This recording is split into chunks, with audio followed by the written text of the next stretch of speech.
يا رب بالمصطفى بلغ مقاصدنا واغفر لنا ما مضى يا واسع الكرم يا رب بالمصطفى بلغ مقاصدنا واغفر لنا ما مضى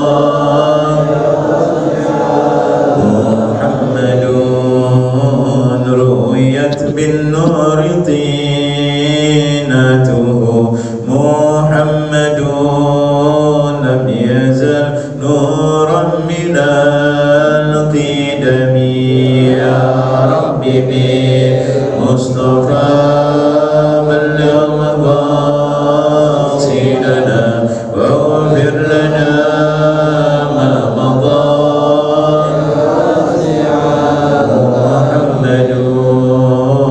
حاكم بالعدل ذو شرف محمد معدن الإنعام والحكم يا رب بالمصطفى بلغ مقاصدنا واغفر لنا ما مضى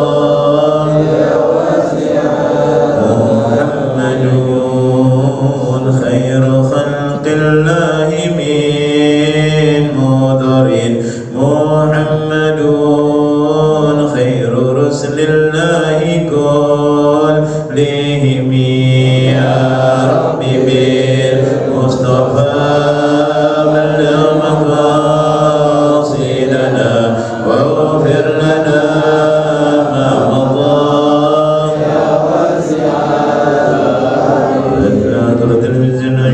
رسولنا محمد بن عبد الله صلى الله عليه وسلم وعلى اصحابه وازواجه وذريته واهل بيته اجمعين ثم الى ارواح الخلفاء الراشدين سادتنا بكر وعمر وعثمان وعلي وجميع سبع رسلنا اجمعين ثم الى ارواح المجتهدين الامام حنبل بن مالك بن شافعي احمد بن حنبل جميع ارواح الامام المجتهد من عمل فكر المحدثين والشهداء والصالحين اينما كانوا وحل درب مشارق الارض ومغربها ثم الى ارواح سيدنا المهاجرين الله من يسوع سيدنا وسلم الله من فكر مقدم الامام احمد بن علي البعلوي ووصول مغفر من جميع سادتنا لأبي علو وذوي الحقوق يعني من جميع ثم إلى أرواح الشيخ عبد القادر جلال الشيخ أحمد البدوي والشيخ الشيخ محمد الوزيري سيسان محمد سمن المدني الشيخ عبد الرحمن السقم كالوزاني وابني الشيخ عمر مضر شام بكر سكران وابني الشيخ عبد العاطر سلام بن الشيخ بكر الدني وابني الشيخ بكر سالم كبير فانسل عمر عبد الرحمن عطاء الشيخ علي بن عبد بارس وجميع سلسلة العطاسية كل الشيخ وثب بن الحمد الحداد ووصوله وفوره جميع المزيد اختصرنا في رحمة بن زين الحنسي وبعيد بن زين الحنسي ثم نرجو خصوصا المعرفة كتاب الشيخ عبد الله بن عبد الرحمن الفدوي والشيخ سعيد بن معمد علي بعزيز بن محمد علي بعزيز ووصوله وفوره ثم نرجو من شيخنا مخصوصا بن الحضرة والمقام الحي وسيدنا ابن بكر أدرس بن الباتم والحميد بكم من النبي سيدنا جبريل وابو بكر بن جمل وقدوة عبد الرحمن السجين وابن الحبيب علي بن عبد الرحمن السجين وابن محمد الحبيب ثمن بن قبله وتمتع عمر بن عطاس الحبيب سلمان بن سلمان احمد بن جدال والحبيب حسين عطاس احمد بن هذا الجمهور الشيخ عطاس النبي الله حسين عطاس ابي بن بكر ثم يدرك شيخنا معنا حسين عبد الله بن شاطر جمال ال وذريته محمد بن بكر بن سلمان سلمان بن والمقام بن الشيخ بن زيد والد الحبيب عبد الرحمن بن احمد بن عبد القادر السكاوي الحبيب علي بن الشيخ بن زيد بن البنجر والحبيب بن عطاس كيجم بن نجم محمود كيزيك سيد المسار كيزيك سام كيجم طيب بن ابراهيم بن خالد بن محمد علي ثم الى تصدق في هذا المسجد من عمر في هذا المسجد من اسس في هذا المسجد ثم الى روح والدينا والديكم ولامواتنا ولامواتكم ولاموات المسلمين والمسلمات والمؤمنين والمؤمنات ان الله تغشهم برحمه المغفره والى حضره النبي محمد صلى الله عليه وسلم. الفاتحه. اعوذ بالله من الشيطان الرجيم. بسم الله الرحمن الرحيم. الحمد لله رب العالمين الرحمن الرحيم مالك يوم الدين. اياك نعبد واياك نستعين اهدنا الصراط المستقيم صراط الذين انعمت عليهم غير المغضوب عليهم ولا الضالين. آمين. Kita buka kitabnya halaman 44, halaman 44, baris 7 dari atas bawah. Baris ketujuh dari bawah, ats-tsalitsu al-qiyamu fil fardhi lil qadirin. Bismillahirrahmanirrahim. Ats-tsalitsu al-qiyamu fil fardhi lil qadiri wa syartuhu nasfu faqari zahrihi fa illam yaqdir waqafa munhaniyan fa illam yaqdir qa'ada wa raka'a muhadiyan jabhatahu qaddama rukbatayhi wal afdalu an yuhadiya mahalla sujudihi wa huma ala wizani ruku'il qa'imi fil muhadati fa in lam yaqdir ittaja'a ala jambihi wal aymanu afdalu fa in lam yaqdir istalqa wa yarfa'u ra'sahu bi syai'in wa yumi'u bi ra'sihi birruku'i was-sujudi wa ima'uhu bis-sujudi aktsaru qadra imkanihi fa in lam yaqdir aw ma'a bitarfihi fa in lam yaqdir ajral arkana ala qalbihi. Bismillahirrahmanirrahim. Alhamdulillahirabbil alamin wassalatu wassalamu ala sayyidina Muhammadin wa alihi wa sahbihi ajma'in. Allahumma inna nas'aluka al-futuha wal nuur wa tawbatan nasuh wa salam jasadi wa ruh. Subhanaka la ilma lana illa ma 'allamtana innaka antal alimul hakim. Wa la hawla wa la quwwata illa billahi al-'aliyyil 'azim. Rabbi shrah li sadri wa yassir li amri wa hlul 'uqdatam min lisani yafqahu qawli wa hdika bi haqi sayyidina Muhammadin sallallahu alaihi wasallam. Qala al-mu'allif rahimahullahu ta'ala wa nafa'ana bihi wa bikum fid darain amin ila an. Alhamdulillah, syukur kita menjadikan Allah Subhanahu wa taala salat dan salam kita naikkan pada Nabi Muhammad sallallahu alaihi wasallam. Menyambung muzakarah kita yaitu minggu yang lalu masih tentang arkanus shalah, rukun salat yang ketiga yaitu al-qiyamu fil fardhi, yaitu berdiri pada salat fardu bagi orang yang mampu. Ini bagi yang mampu itu wajib berdiri di dalam salat fardu walau mandzuran, sekalipun salatnya salat nazar, sekalipun salatnya salat sunnah yang dinazarkan maka hukumnya jadi wajib. Begitu juga fardu kifayah seperti salat jenazah, harus ketika ada fardu kedudukannya jadi wajib, jadi fardu maka dia wajib berdiri, gak boleh duduk. Berbeda dengan salat sunnah maka tidak diwajibkan berdiri, hanya sunnah aja diri bagi orang yang mampu. Kalau di sunnah sekalipun sholat sunnah kalau dia mampu dia boleh duduk.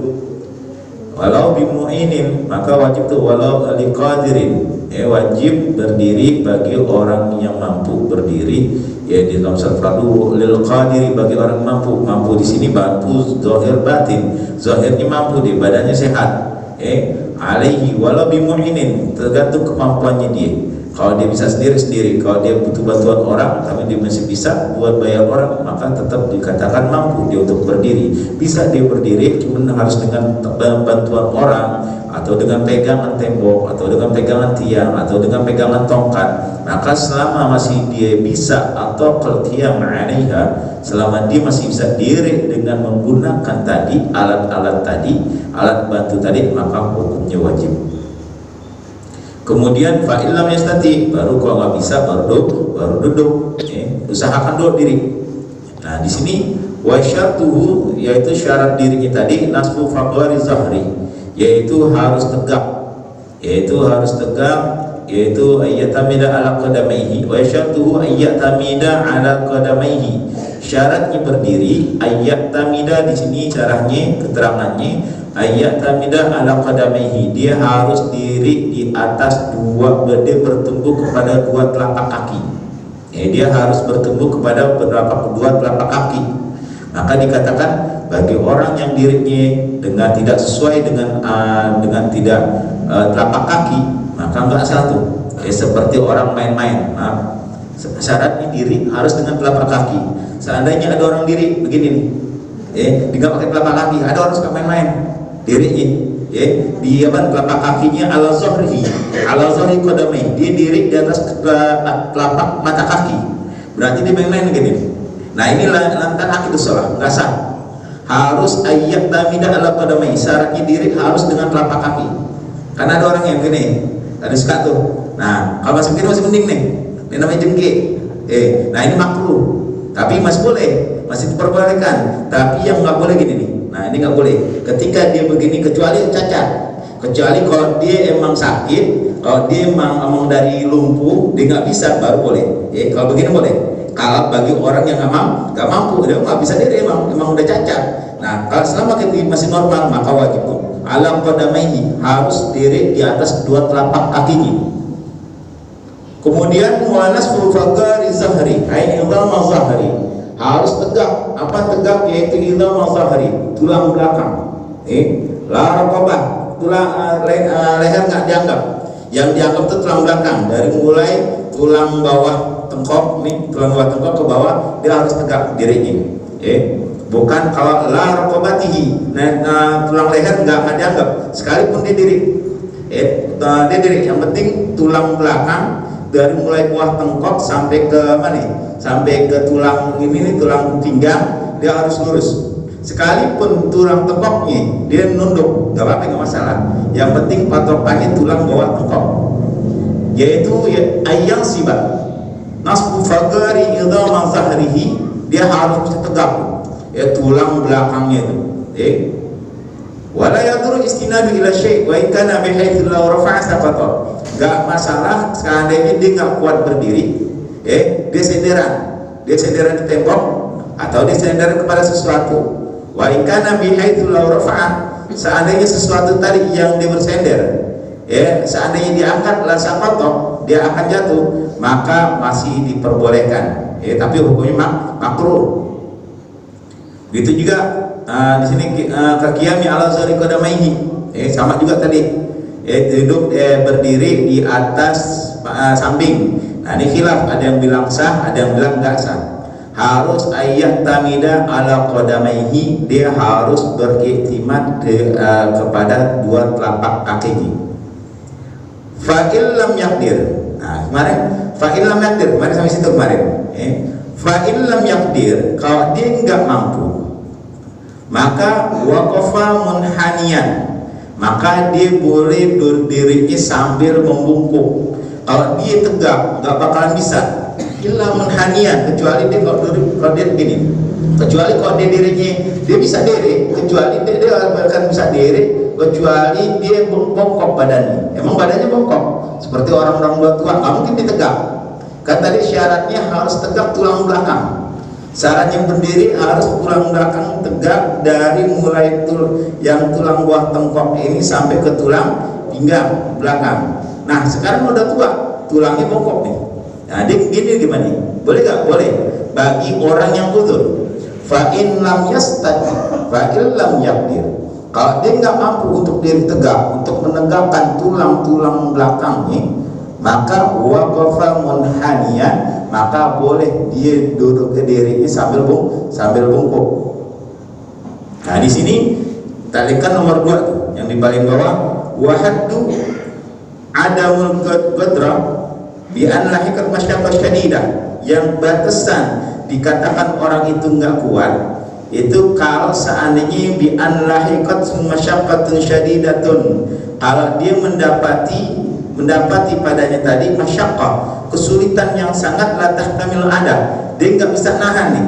Kalau dia diri terus nggak bakal nahan. Nah itu gimana nih? Kalau dia tegak nggak bisa nahan, kecuali dia bungkuk, maka boleh. Nah itu dikatakan fa illam yaqdir. Kalau dia udah nggak mampu banget diri, boleh dia membungkuk. Kalau nggak mampu gimana nih? Fa illam yaqdir. Kalau nggak mampu juga, fa illam yaqdir, kalau dia nggak mampu juga berbungkuk, membungkukkan badannya, maka qa'ada, maka baru boleh duduk, maka baru duduk tuh. Nah, itu urutan-urutan nih. Nah, di sini nah bagi orang yang nggak mampu untuk diri tegak kecuali dia bungkuk, nah itu gimana kalau ruku? Maka rukuknya dia wa yalzamu fil ula ziyadatul inhina liruku'i in qadara. Bagi orang tua, orang yang sudah bungkuk, dia tetap wajib berdiri, tapi dirinya dia udah ruku. Banyak tuh kita lihat orang-orang tua yang dia udah ruku deh, dirinya aja ruku. Apalagi kalau kita lihat di Nurul Haq tuh, orang yang Nurul Haq, masya Allah, ada orang tua yang rumahnya dekat kelurahan.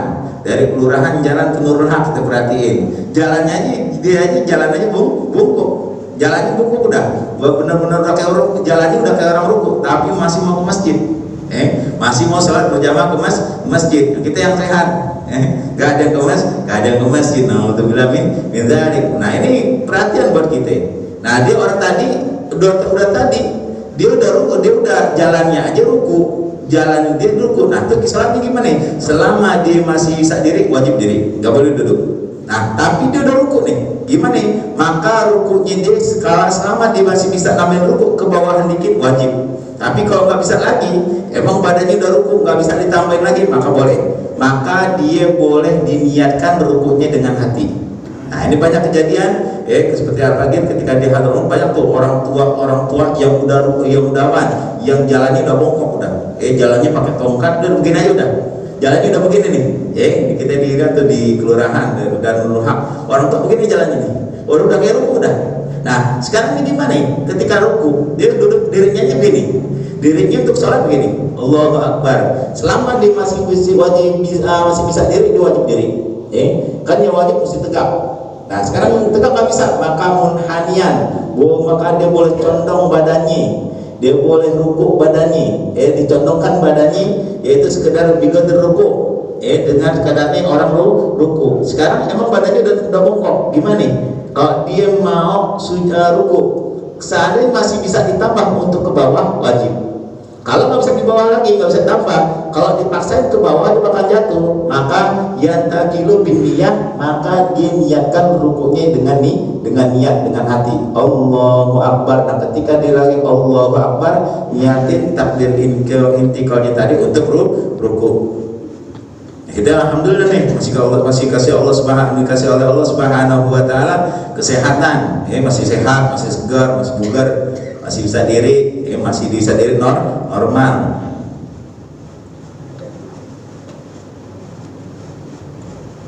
Waqafa munhaniyan, wa illam yaqdir, kalau dia nggak mampu maka waqafa munhaniyan, maka dia boleh duduk diri sambil membungkuk.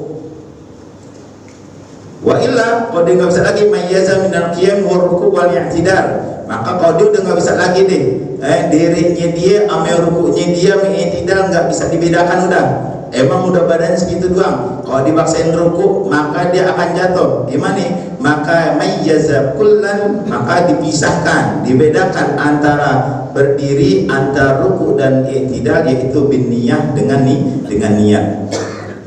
Fa illam yaqdir, kalau nggak mampu juga nih, kalau nggak mampu juga dia berdiri, baru fa'ilam yakdir qa'ada, maka baru dia boleh duduk. Nah tapi dia boleh duduk kapan? Alal qiyami bi an lahikat bihi masyaqqah syadidah. Kalau dia paksain diri, kakinya dia bakal jatuh nih, dia bakal jatuh. Soalnya dia berdiri nih, dipaksain gemeteran, dia udah gemeteran kakinya, dengkulnya udah gemeteran.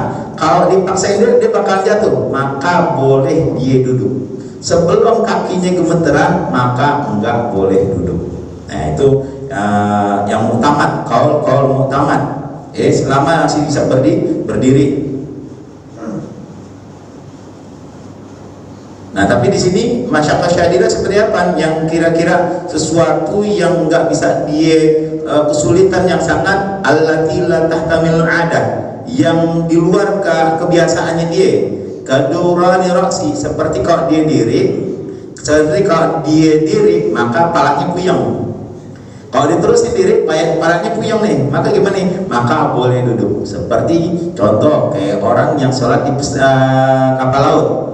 Kalau yang udah pernah naik kapal laut tuh, kapal feri, yang antar kota, dari sini ke Kalimantan atau dari sini ke ujung Pandang, itu naik kapal laut, itu di atasnya ada apa? Ada masjid, di atasnya ada masjid. Nah kalau ada gelombang, kalau ada ombak, maka di atas kita goyang tuh, di atas goyang. Maka kalau lagi sholat kayak pula nih, kalau kita diri puyeng. Nah itu gimana? Kalau daurah nirasi, kalau dia diri terusin, maka palanya akan puyeng. Maka auyuthibul khusyuk, atau akan menghilangkan kekhusyuan. Gimana? Maka boleh dia duduk. Kenapa darurat? Kalau diterusin banyak puyeng nih, bakalan jatuh, maka boleh. Itu namanya kalau masyaqqah, kesulitan yang di luar kendalinya dia, yang dia di luar kebiasaannya dia, yang dia nggak bisa yang dia nggak bisa menahannya. Maka kalau udah begitu, kalau dia dapatin kesulitan diri, maka baru dia boleh duduk. Nah, kaifa syaa, duduknya terserah. Mau duduknya kayak gimana? Boleh iftiras, boleh iftiras, maksudnya duduknya boleh kayak tahiyat awal, atau boleh duduknya ke bersila. Nah, tapi di sini wala yaqusu saubu, orang yang sudah berdiri dia kemudian duduk, maka nggak kurang pahalanya itu. Berbeda kayak tadi, kalau kemarin, kalau orang sehat, kalau sholat sunnah, kalau kita kata Nabi kalau orang sholat sunnah dia berdiri, maka pahalanya full. Dia sudah dalam sholat sunnah, dia mampu berdiri tapi dia nggak mau duduk, boleh kata Nabi, pahalanya setengah. Nah kemudian dia sholat sunnah, ada orang sholat sunnah tapi dia mampu diri, nggak mau diri, mampu duduk, nggak mau duduk, dia maunya rebaan, dia maunya berbaring, kata Nabi, maka pahalanya seperempat dari apa? Dari pahala duduk. Nah itu tinggal dibagi aja. Nah kalau sholat sunnah nggak boleh terlentang, sholat nggak boleh terlentang. Nah makanya dikatakan, maka la yang khusus bagi orang yang sudah berdiri sholat fardu, dia udah menahan nih, udah dikuat-kuatin dia berdiri untuk sholat fardu, kemudian lagi sholat, kemudian kakinya goyang, dia kalau diterusin bakal jatuh, maka dia sambil duduk gimana? Maka la yang khusus maka pahalanya nggak kurang. Tapi permasalahan sekarang, walau nahadha muhtamilan lil masyaqqah, seandainya dia sholatnya diri, ketika dia pengen duduk lagi diri, dia aneh, dia ngerasa udah gak kuat nih, wah pala puyeng nih, seperti orang migran tuh. Saya pernah tuh lagi sholat tarawih, imam Isya, masya Allah, tuh bawaan udah puyeng, bawaan badan sehat tapi kepala gimana ya, pala migran, nggak berasa, badannya lemes aja udah, nggak bisa diri, kelihatannya segar. Akhirnya kita pindah ke belakang, sholat sambil duduk deh, sholat tarawih duduk, orang paling niatin, Ustaz seger-seger soalnya duduk. Nah kenapa? Emang nggak kuat. Kalau ketika kita paksain, bahkan jatuh, emang nggak kuat diri udah. Sebab kenapa? Kalau migrain itu udah hilang, rasa udah hilang, rasa untuk kuat menahan diri udah nggak ada. Nah, itu waktu jadi imam kita maksain tuh, alhamdulillah masih bisa berdiri. Nah sekarang gimana? Ketika udah nggak kuat berdiri, nah dia lagi baca Fatihah, maka nuhuduhu, ketika turunnya dia lam tudziul qira'ah fi nuhudihi, maka nggak boleh tuh lagi duduk sambil baca Fatihah, nggak boleh. Jadi kapan baca Fatihah? Ketika diri. Kapan baca Fatihah lagi? Ketika duduk. Dari duduk, pergerakan dari diri ke duduk, maka nggak boleh sambil baca. Duduk dulu udah, dari atas duduk dulu. Misalnya Maliki Yaumiddin, wah gak kuat nih, udah duduk dulu bawah, baru pas di bawah, pas udah duduk bener-bener duduk, baru baca lagi Iyyaka na'budu wa iyyaka nasta'in misalnya. Nah gak boleh tuh Iyyaka na'budu wa iyyaka nasta'in sambil duduk ihdinas siratal mustaqim, gak boleh, gak sah. Tidak boleh bagi orang yang sudah tidak kuat berdiri kemudian dia melanjutkan dengan duduk, maka ketika pergerakan dari diri ke bawah ke duduk, maka nggak boleh ada bacaan. Kalau dibaca Fatihah ketika lagi pergerakan menuju ke bawah ke duduk, maka lam tasihu, maka nggak sah. Kemudian Wa afdal kudu huna al-iftirash. Nah, bagi orang yang duduk maka duduknya sunnah iftirash. Iftirash itu duduknya kayak tahiyat awal. Kalau nggak bisa juga maka fatarbi'. Fatarbi' itu duduknya bersila, atau duduknya bersila, atau iqa masnunah. Iqa yaitu duduknya, nah ini termasuk sunnah duduk iqa, dia duduknya begini. Jadi duduknya ke orang Arab ya. Orang Arab kalau dia tahiyat banyakan. Orang-orang Arab tuh kita kalau lihat tahiyatnya dia banyakan begini nih. Jadi tuh dia duduknya pantatnya dia di mana ya? Ditumit. Duduknya ditumit. Nah, ini sunnah tahiyat. Ini kebanyakan salaf kita ya, habaib kita ketika tahiyat mereka begini. Tapi fuqaha banyakan begini. Ini iftirash. Nah, ini boleh. Lebih afdal duduk seperti ini. Duduk seperti ini boleh, atau duduknya bersila boleh. Bersila boleh, tapi kalau salaf makanya itu jangan nanti kalau di habaib dia banyak kan duduknya kayak tadi, ada yang duduknya seperti ini. Nah, ini duduk tahiyat, ini sunnah. Nabi sering seperti ini. Nabi duduknya tahiyatnya kadang seperti ini. Tapi yang paling afdal adalah iftirash. Di annau sunnah fi kulli julusin akibat harakat.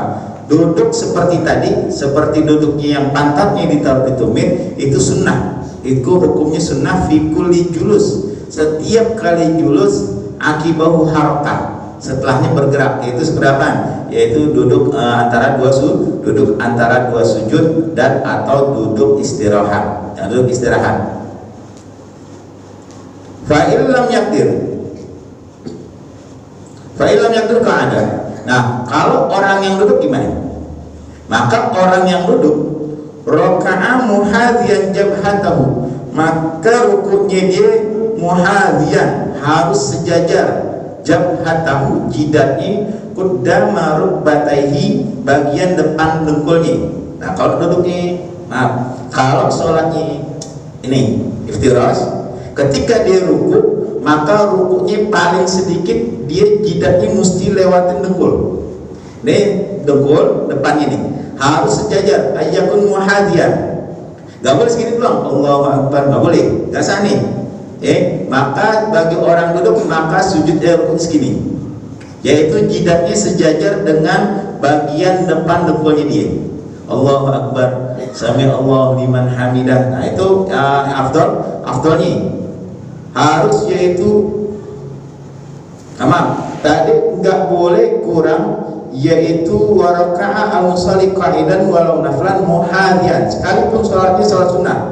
Ketika ruku orang yang duduk sekalipun sholat sunnah, maka rukunya harus muhadhiyan, dia rukunya harus sejajar jabhatahu, jidatnya, yaitu maqaddar batahi, yaitu bagian depan dua dengkulnya. Wa hakadha aqalluhu, itu paling sedikitnya tuh. Ketika kita sholat diri, nah kita sholat duduk nih, perhatikan kira-kira rukuknya pas gak depan dengkul nih. Kalau pas depan dengkul, jidat kita pas depan dengkul, maka sah. Sedikit aja kurang, Allahu Akbar, segini doang nih, jidat sejajar dengan dengkul, maka la tasihu, enggak sah. Itu paling sedikit harus melewati dengkul, jidat harus melewati dengkul. Wal afdal, tapi yang lebih afdal yaitu ayyuhadhiya mahalla sujudi, kan yang afdal rukunya kalau lagi duduk ya udah pasti dengan tempat sujud. Allahu Akbar gini nih, pas sujud tuh harus seakan-akan perut sama paha dempet. Allahu Akbar segini rukunya. Nah, nanti sujudnya kan jidat nyentuh tempat sujud. Wal afdal muhadhiya mahal sujudi wa huma ala wazni ruku' al-qa'im takriban.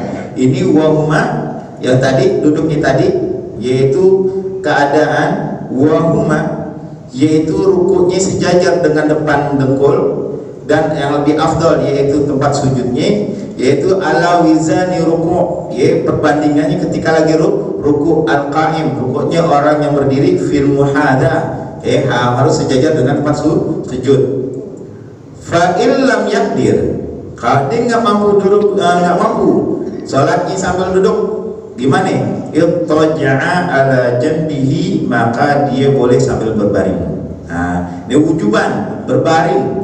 Kalau dia udah nggak berdiri, nggak mampu, alal qu'ud, dari diri, bi analat masyaqqat syadidah, kalau dia duduk dia bakalan badannya bakalan masih lemas nih. Dia kena penyakit migrain misalnya. Kalau duduk masih badan nggak bisa ditopang juga, dia masih nggak bisa nahan badannya dia, maka boleh ittaja'a, boleh sambil berbaring wujuban. Ala jambihi, di lambungnya, berbaring dengan lambungnya.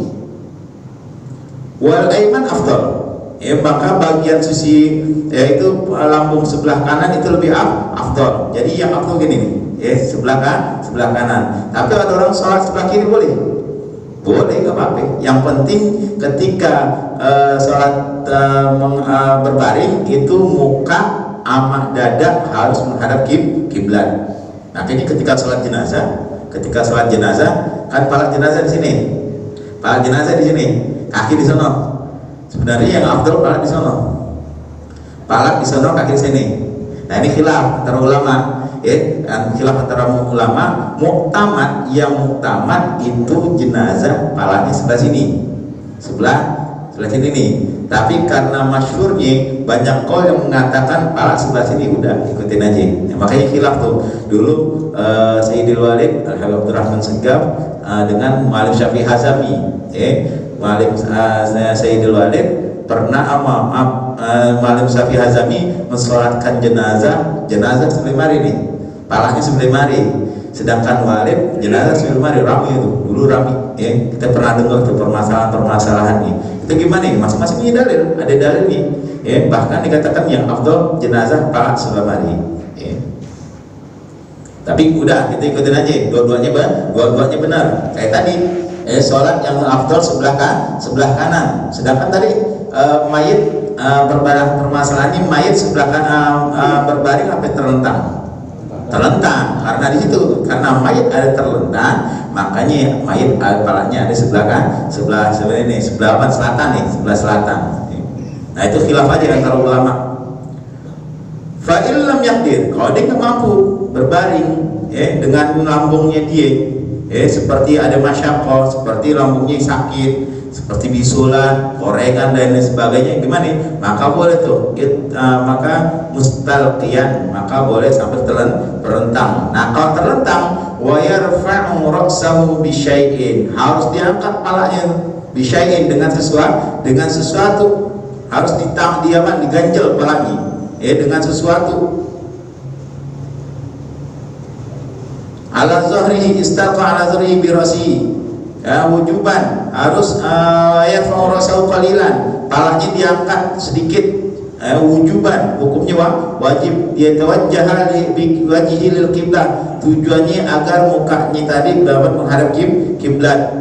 Fa in ta'adzara, nah kalau orang berbaring, kalau sholatnya terlentang, maka yang wajib menghadap kiblat telapak kaki dan muka. Selama masih bisa menghadapkan mukanya dengan diganjel dengan bantal dan sesuatu, maka hukumnya wajib. Fa in ta'adzara, makanya nggak bisa juga, maka wajib bi akhmasahu, maka wajib dengan telapak kakinya. Wajib tuh telapak kaki ketika orang terlentang sholatnya wajib telapak kaki yang muka menghadap kiblat. Nah sekarang tadi wa yumi'u wa yarfa'u bi ra'sihi syai'in wa yumi'u. Nah bagi orang yang terlentang tadi, bagi orang yang sholatnya terlentang, yumi'u bi ra'sihi, dia rukunya yaitu dengan menggerakkan, wa yumi'u, dia gerakkan, dia condongkan bi ra'sihi, dengan palanya tadi ruku, gerakin sedikit. Was sujud begitu juga untuk digerakkan. Yoga orang yang terlentang, maka dia wajib menggerakkan palanya. Allahu Akbar, sami Allah liman hamidah, Allahu Akbar. Nah wa ima'uhu lisujud aktsar, bagi orang yang terlentang, maka dia menggerakkan kepalanya untuk sujud lebih banyak, aktsar, yaitu lebih banyak qadra imkanihi, yaitu yang kadar yang dimungkinkan dia untuk ruku, untuk sujud itu harus lebih banyak daripada ruku. Fa illam yaqdir, nggak mampu juga. Fa illam yaqdir, dia nggak mampu juga nih untuk sholat dengan terentang, udah maksudnya nggak bisa lagi gerakin palanya. Dia nggak bisa lagi gerakin palanya seperti orang yang di rumah sakit yang lagi diimpus, yang lagi ada di ruang ICU, ruang ICU tuh udah nggak bisa ngapa-ngapain tuh ruang ICU, semuanya diapain? Semuanya dipakai selang, udah nggak bisa bergerak, udah tuh pasien udah nggak bisa bergerak. Selama dia masih sadar, selama dia masih mengenal siapa yang datang, masih mengenal dirinya dia, masih tahu waktu, fa illam yaqdir, kalau dia udah nggak mampu lagi untuk tidur terentang menggerakkan kepalanya, au ma'a bitarfihi, maka dia wajib sholat dengan menggerakkan, mengisyaratkan bitarfihi dengan matanya kejam. Nah tuh, biasanya orang apa nih? Orang ICU itu udah ngangak aja udah, dengar dia kita ngomong dia dengar, cuman dia nggak bisa menggerakkan mulutnya karena mulutnya udah disumpel. Orang yang di ICU itu banyak kan yang nggak bisa mulutnya udah disumpel, masukin oksigen, tangannya dia disuntik, masya Allah. Kita sering ke ruang ICU dulu, waktu orang tua lagi masih sakit tuh, kita ke ruang ICU udah nggak bisa ngapa-ngapain dah, dia nggak bisa bergerak. Jangankan buat ini dalam bergerak aja susah, tapi masih kedip, masih masih bisa kedip. Selama dia masih sadar wajib sholat. Caranya gimana? Ya udah tetap bitarfihi au ma'a bitarfihi, dia cukup memberi isyarat dengan kelopak matanya.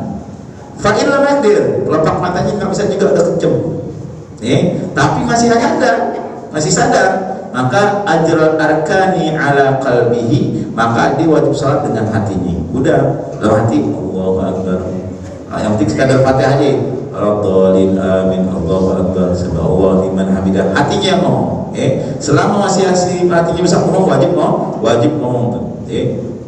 Masya Allah, ini orang yang sakit aja masih Allah perintahkan. Kenapa? Karena kewajiban sholat. Sampai pentingnya sholat, nggak ada alasan untuk meninggalkan sholat.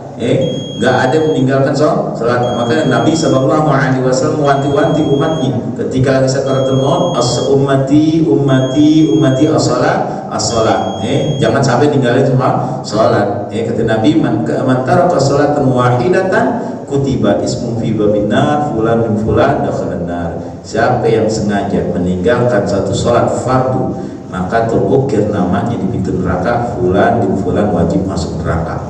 Itu yang sengaja itu satu. Sehari berapa waktu? 5 waktu. Berapa kali ditinggalin? Nah, siap-siap aja deh yang kita pernah meninggalkan, yang ada namanya di pintu neraka, yang sudah terukir sesuai dengan hadis Nabi, maka siap-siap untuk menerima balasannya. Nah, terus gimana saat kita pengen menghapus catatan tadi yang pintu neraka? Maka dikatakan oleh ulama, maka yaitu harus wajib dengan mengqadha salat. Wallahu a'lam. Al-Fatihah. Bismillahirrahmanirrahim. Alhamdulillahirabbil alamin. Arrahmanirrahim. Maliki yaumiddin. Iyyaka na'budu wa iyyaka nasta'in. Ihdinas siratal mustaqim. Siratal ladzina an'amta 'alaihim ghairil maghdubi 'alaihim waladdallin. Amin. Ya Rabbana fa'alna bima 'allamtana, Rabbi 'allimna alladhi yanfa'una, Rabbi fakihna lana wa qurbatin lana fi dinina ma kuntu anta wa dhakar, Rabbi wafiqna wa fikum lima tardadi kulan wa fi'lan karama warzuqna kulla halalan daima wa akhina ki'una man ahdha bil khair wa nukfa kulla syarr, Rabbana waslih lana kulla syu'un wa akram birridha minka al-'ayun naqdana, Rabbana kulla diyun qabla an ta'tiyana rusulan man waghfir wastur anta akram man satar, wa salatullahi tawsal mustafa man al-haqqi da'ana wal wafa bi kitabihi fi lin-nasi shifa wa ala al-ali al-kiram surafa wa nasabi wa sabihi al-kiram. Allahumma hdina bihudak waj'alna mimman yusari'u fi ridha wa la tuwallina waliyan siwaka, la taj'alna mimman khalafa amraka wa hasbunallahu wa ni'mal wakeel, wa la hawla wa la quwwata illa billahi al-'aliyyil 'azim. Wa sallallahu ala sayyidina Muhammadin wa alihi wa sahbihi wa sallam. Alhamdulillahi rabbil alamin.